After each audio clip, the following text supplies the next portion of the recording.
It'll grow 4 to 6 inches overnight. Oh. Yeah, it beats anything I've ever seen grow.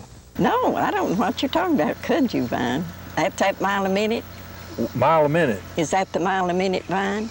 Yep, no matter what you call it, it means the same for all Tennesseans, trouble. You ever have bad dreams about kudzu taking over the world? Yeah, if it does, I'm telling you, I'm learned.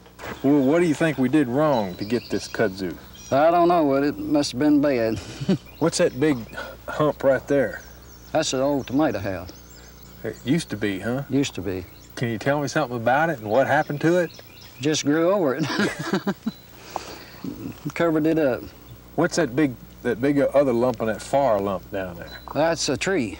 The curse of the Southland. Its crawling roots creeping like a tapeworm across our lands. One lady said that after a thunder shower, she watched kudzu shoot grow 10 inches in 15 minutes.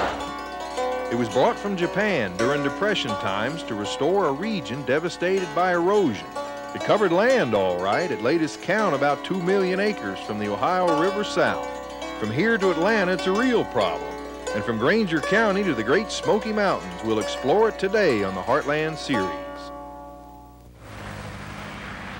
Kudzu.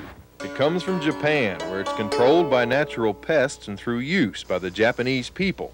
The tips for greens, the stems for baskets, and the leaves for paper. But the thing they value it most highly for is the roots, which have a high, I would say starch that they value more highly than any other starch for making cakes. Cakes? It's no cake here. It's serious business. Even the Great Smoky Mountains National Park has 100 patches of it. This vine has probably been sprayed a half dozen times in its lifetime. Very difficult to eradicate. Still alive? Yeah, it's still alive.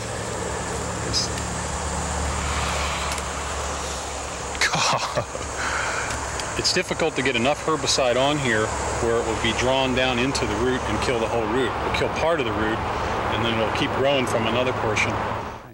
A plant out of place, but if we can keep it out of the forest, it just might grow on us.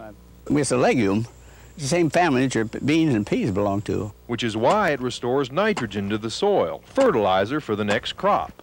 But the trouble with kudzu, it covers it up so you don't get the next plant. there's no tomorrow. Then where is its place? Do the goats like it? Sure do. What else will eat? Cows likes it.